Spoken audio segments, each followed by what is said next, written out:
Le meeting de l'opposition va se tenir ce lundi 4 août à la place Sainte-Thérèse de Ndjili. Les ténors de l'opposition radicale et le gouverneur de la ville de Kinshasa se sont accordés pour que ce rassemblement se tienne sans casse. Les détails dans ce journal.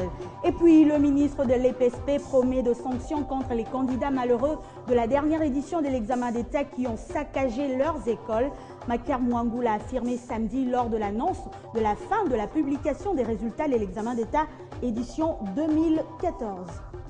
Vous nous suivez de partout à travers le monde. Bienvenue à tous à ce journal sur Télé 50. À la une de l'actualité, les ténors de l'opposition radicale et le gouverneur de la ville de Kinshasa, André Kimbuta, se sont accordés pour que le meeting prévu par l'opposition se tienne ce lundi à la place Sainte-Thérèse de Ndjili sans casse. Le gouverneur de la ville de Kinshasa a instruit Célestin Kanyama, le chef de la police de Kinshasa, de prendre toutes les dispositions pour assurer la sécurité du lieu et des participants. Charlotte Ibwaba. Après un long entretien avec le gouverneur de la ville de Kinshasa, André Kimbuta, les responsables de l'UDPS, l'UNC et les CID se sont engagés à encadrer les partisans de l'opposition pour éviter tout débordement lors du meeting qu'ils vont organiser le lundi 4 août. Ces ténors de l'opposition congolaise ont également donné des indications au gouverneur de la ville de Kinshasa sur l'heure du début et de la fin du meeting. Le meeting va commencer à 10 h pour se terminer à 15 h à la place Sainte-Thérèse de Ndjili. André Kimbuta a instruit Célestin Kanyama, chef de la police de Kinshasa, de prendre toutes les dispositions pour assurer la sécurité du lieu et des participants. À en croire l'opposant Martin Moukonkole, les organisateurs de ces meetings de l'opposition comptent rassembler plus de 100 000 personnes. Justement, à propos de ce meeting de l'opposition radicale prévu dans la commune de Ndjili, nous sommes en ligne avec le ministre provincial de l'Intérieur, Emmanuel Akweti. Bienvenue. Il y a eu une réunion entre le gouverneur de Kinshasa et l'opposition radicale. Qu'en est-il exactement? Bon, je vous confirme qu'il y a eu une réunion de concertation le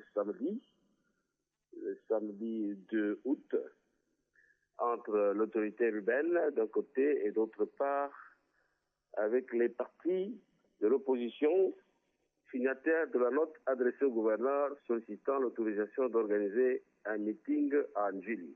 Voilà pour les faits. Et qu'en est-il exactement? C'était pour échanger par rapport à ce meeting. On a essayé de faire les commentaires sur les textes de loi qui organisent ou qui réglementent les manifestations publiques. On est revenu sur les droits, mais aussi et surtout sur les obligations des uns et des autres. Voilà de quoi il était question pour la réunion d'hier samedi. Et qu'est-ce qui a motivé cette décision? Laquelle décision, s'il vous plaît? La décision d'autoriser le meeting de l'opposition radicale à Kinshasa. Oui, la motivation majeure, c'est l'application même des textes de loi de notre pays. C'est la Constitution même, c'est une démarche constitutionnelle. En effet, la Constitution de notre pays, la Constitution en vigueur, en son article 26, accorde la liberté de manifestation, garantit la manifestation publique. Mais aussi, le même article, dans le dernier paragraphe, dit que la loi en fixe les mesures d'application. Donc, pour répondre à votre question, la motivation principale, c'est l'application des textes de loi dans notre public, à savoir la Constitution et la loi, le décret-loi numéro 196 du 29 janvier 1999. Voilà la motivation majeure. Et pensez-vous que toutes les dispositions sécuritaires ont été prises? Disons que les dispositions sécuritaires certainement seront prises parce que les mêmes textes de loi obligent l'autorité à pouvoir sécuriser la manifestation, tout comme les mêmes textes obligent les organisateurs à prendre des dispositions pour ne pas troubler l'ordre public. Les uns et les autres ont des droits, mais aussi des obligations, parmi lesquelles celles que je viens de vous évoquer. Merci Emmanuel Akweti pour toutes ces précisions. Je rappelle que vous êtes ministre provincial de l'Intérieur.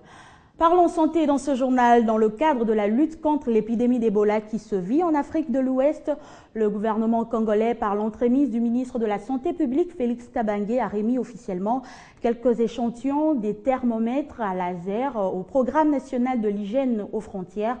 Ces outils ont la capacité de détecter à une distance de plus de 5 mètres la température des patients atteints par le virus Ebola. Héritier Manda et Arlette Matondo pour le reportage. 24 heures seulement après la réunion de crise diligentée par le chef de l'État Joseph Kabila, en rapport avec la montée fulgurante de l'épidémie d'Ebola en pleine propagation en Afrique de l'Ouest, le gouvernement de la RDC de son côté avait pris des mesures préventives contre une éventuelle propagation de cette fièvre hémorragique au pays.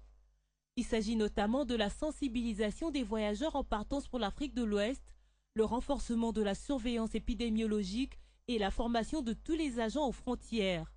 Dans ce dynamisme, le gouvernement, par l'entremise du ministre de la Santé publique, a remis officiellement au Programme national de l'hygiène aux frontières quelques échantillons de thermomètres à laser afin de renforcer la surveillance aux frontières contre le virus d'Ebola.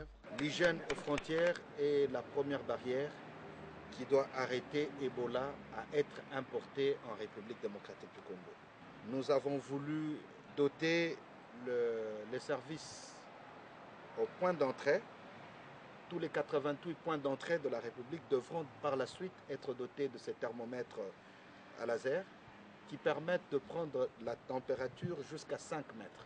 Cette action vient conforter la vision de la RDC d'assurer la protection de la population congolaise contre le virus Ebola. C'est qu'il faut que nous puissions renforcer la sensibilisation, la communication avec le public, le grand public, afin que tout le monde sache d'abord comment se prévenir contre cette maladie, mais aussi pour aider à la détection d'éventuels cas qui pourraient échapper au dispositif placé au niveau de la frontière. Depuis le début de l'année en cours, cette épidémie a déjà fait plus de 729 morts en Afrique de l'Ouest et 1300 personnes ont été contaminées. Je l'annonçais en titre, la publication des résultats de l'examen d'État édition 2014 a pris fin et le meilleur taux de réussite en RDC a été réalisé par la province du Kasaï occidental avec 59%. L'information a été livrée le samedi dernier par le ministre de l'enseignement primaire, secondaire et professionnel, Maker Mouangou, qui promet en outre des sanctions contre les candidats malheureux de la dernière édition qui ont saccagé leurs écoles et les infrastructures scolaires au Katanga et au Kasaï oriental. Écho des partis politiques, le Parti du peuple pour la reconstruction et la démocratie est favorable à la révision constitutionnelle. Deler Kawino, le vice-gouverneur du Kasaï occidental et président interfédéral de ce parti dans cette province, l'a confirmé aux militants du PPRD à son retour à Kananga après un séjour de travail à Kinshasa. Deler Kawino a invité également les Ouest Kasaïens à se ranger en ordre de bataille pour affronter les élections municipales, urbaines et locales. Suivez. Nous sommes à l'aéroport de Kananga. Le vice-gouverneur du Kasaï occidental et président interfédéral du PPRD revient d'un séjour de travail à Kinshasa. Deler Kawino a eu droit à un accueil chaleureux des membres du gouvernement provincial, des députés provinciaux ainsi que des militants du PPRD et d'autres partis de la majorité présidentielle. Dès son arrivée à Kananga, le vice-gouverneur du Kasaï occidental et président interfédéral du Parti du peuple pour la reconstruction et la démocratie a rappelé aux militants du PPRD que ce parti est favorable à la révision constitutionnelle. Deler Kawino, qui a transmis à la base les instructions qu'il a reçues du secrétaire général du PPRD, Évariste Bochab, a souligné que réviser la Constitution, c'est aussi la respecter. Le président interfédéral du parti présidentiel au Kasaï occidental a également appelé les militants du PPRD à se ranger en ordre de bataille pour affronter les élections municipales, locales et urbaines qui pointent à l'horizon. Comme le calendrier est déjà là, j'ai reçu des instructions fermes du secrétaire général qui m'a demandé de vous ranger dans l'ordre de bataille. Le calendrier est là et nous devons aller de l'avant. La population a besoin que les chefs de l'État continuent à travailler conformément à son projet de société, conformément à ce qu'il a promis pour donner les meilleurs et pour rendre l'espoir à la population conformément aux promesses qu'il avait faites. Deler Kawino a aussi exhorté les militants de son parti à resserrer les rangs et à faire renaître la confiance mutuelle afin d'assurer au PPRD une longue vie au Kasaï occidental. Et en dehors de nos frontières, l'enquête du crash de l'avion d'Air Algérie est désormais finie. Plus de 1200 restes humains ont été collectés selon les enquêteurs. Un premier lot de 146 prélèvements a été acheminé de Bamako à Paris pour être analysé. Et sachez également qu'une tête doit être érigée en hommage aux victimes du crash très prochainement. Et en sport, second tour des éliminatoires de la Coupe d'Afrique des Nations de moins de 17 ans. Les léopards de la RDC de la spécialité seront reçus ce dimanche 3 août à Baoko par le Nigeria. Avec un retard d'un but concédé lors du match aller perdu à Kinshasa, l'équipe congolaise doit batailler dur pour résoudre cette équation difficile en déplacement. Le sélectionneur des léopards, Eric Chibassou, croit encore à la chance de son équipe. Suivez. Battu 1-0 à Kinshasa lors de la phase d'aller disputée le 26 juillet dernier au stade Tata Raphaël, les léopards de la République démocratique du Congo des moins de 17 ans n'ont pas pratiquement leur destin en main parce qu'il va falloir se surpasser et surprendre le Nigeria chez lui. Mais bon, moi je pense qu'on n'a pas démérité, on a essayé de jouer notre jeu et on a essayé absolument de faire le mieux qu'on a pu. Malheureusement, c'est les lois du football, on a perdu sur... À en croire Eric Chibassou, ce deuxième acte prévu à Aboekuta est une explication des vies ou des morts. L'équipe congolaise n'a plus d'autre option que celle de gagner.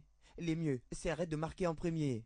Et pour y arriver, les sélectionneurs congolais comptent surtout sur la finition de ces poulains. Depuis le début de ma préparation, j'avais un problème offensif. Donc ça s'est répercuté aujourd'hui. On a toujours ce problème offensif, ce problème de finition. Mais bon, je rappelle aux gens que c'est des moins de 17. Donc on est dans la formation, ce sont des jeunes qu'il ne faut pas tuer, il faut absolument travailler. Et on ne peut pas du jour au lendemain avoir des joueurs qui ont cette culture de marquer des buts directement. Donc on va travailler dessus, on est là pour que les jeunes apprennent, mais moi je trouve que c'est déjà pas mal de se procurer autant d'occasions contre les champions du monde. Plus qu'expérimentés que le Congolais, les Nigérians partent alors favoris dans ces duels qui restent tout de même ouverts et le pays hôte, agréablement surpris lors de sa visite à Kinshasa, veut rendre l'ascenseur aux léopards. Personnellement, je n'ai jamais été au Congo, donc c'est la première fois. Nous avons apprécié l'hospitalité et nous allons rendre l'appareil quand nous serons au Nigeria à propos de l'accueil de l'hospitalité. Nigeria RDC pour une place qualificative à la CAN Niger 2015 des moins de 17 ans. Aux Congolais de faire le jeu s'ils veulent y accéder. Et toujours en football, prenons cette fois les nouvelles du Daring Club Motema Pembe de Kinshasa, dont les joueurs ont repris le chemin des entraînements. Au stade Cardinal Malula, où ils se préparent désormais, les Immaculés, dirigés par l'ancien entraîneur de Saint-Éloi Lupopo, José Mundele, s'activent en prévision de la prochaine campagne de la Lina Foot. Regardez. Ambiance Zalakaya équipe, les bandeli à championnat et surtout le roi Toro Beta Coupe d'Afrique, veut dire on gourmet Zana le roi Coupe d'Afrique, mais nous sommes très contents de début à préparation de l'équipe. Après une saison quasiment ratée, avec à la clé une double élimination, d'abord à la Ligue nationale de football où l'équipe a fini au milieu du classement et à la 50e Coupe du Congo, le Daring Club Motema Pembe veut rebondir pour faire mieux que l'année dernière.